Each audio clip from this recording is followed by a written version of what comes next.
but his doctors have advised him just to relax in a change room and do his drug test. So I thought I'd come out here and answer any questions that you have before Oscar and Jaime Munguia arrive. How about Munguia? Oh, yeah, no, you have a boxing. How about Munguia versus Berlanga? Should Berlanga get past his, upcoming fight? Yeah, I think for me, I think he has 2 or 3 really big fights out there for him. I mean, the Benavidez fight is a huge fight. The Canelo Alvarez is a huge fight. Berlanga is Mexico against Puerto Rico. If Berlanga can look good on February 24th, but I think he's a very exciting young fighter, 43-0, great style, and he's obviously not my decision. But if I had my way, it would be Edgar Berlanga. But he has a lot of options ahead of him. Cool. Any other questions? Oh, yeah, stand up. Sorry. Eddie, John Ryder told us last week that if he did lose, he might have to ask him some hard questions of himself. What do you think the play should be with John going forward? Yeah, I think it's always difficult straight after a fight, but I think having reached the heights that he's reached, particularly the Canelo Alvarez fight and the Jaime Munguia fight, I think there is a chance that could be the end of the road for him. We really believed he could win tonight. He really believed he did as well. I think the start was a bit of a nightmare. The 4th round wasn't really a knockdown, but you had to score it a knockdown, and obviously having 2 knockdowns in the first 4 rounds was very difficult for him. But beaten by the younger, fresher man, so a decision to make for sure. Eddie, Two Bros Boxing. You guys mentioned that Jaime's resume hasn't really been stacked with some of the best names, and sometimes you kind of question his credibility. Does a dominant win over John Ryder, does that give him a little bit more credibility? Yeah, definitely. I mean, for a guy who's 43-0, he doesn't really have a lot of really prominent names on the record. That's a fact. But he was also started his career very young.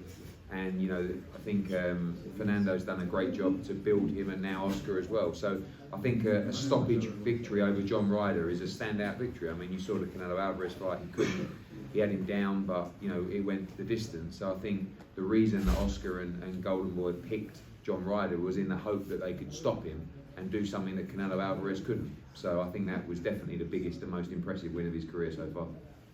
Cool. Last question.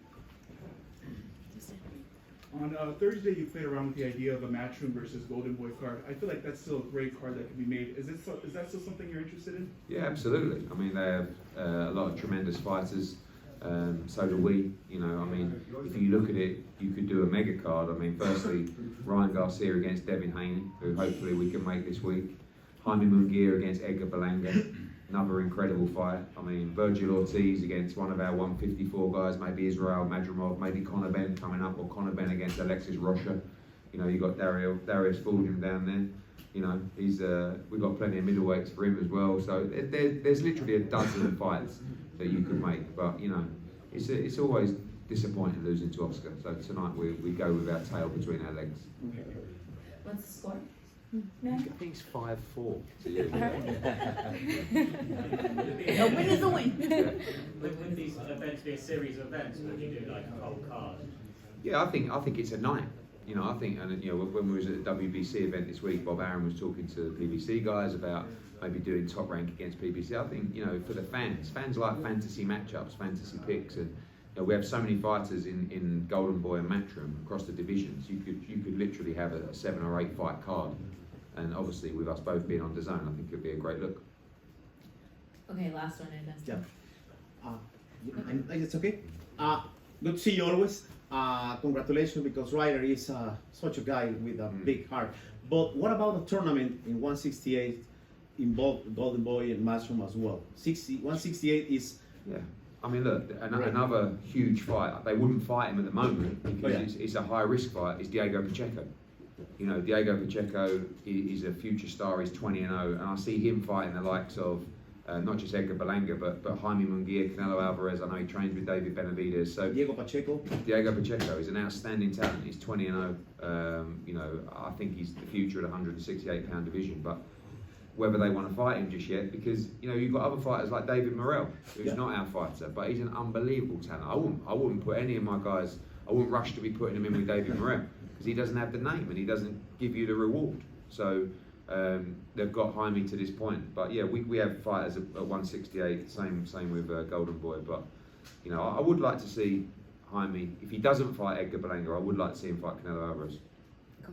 Thank you. Thanks for your Thank support, you, guys. Eddie. See you soon. Cheers.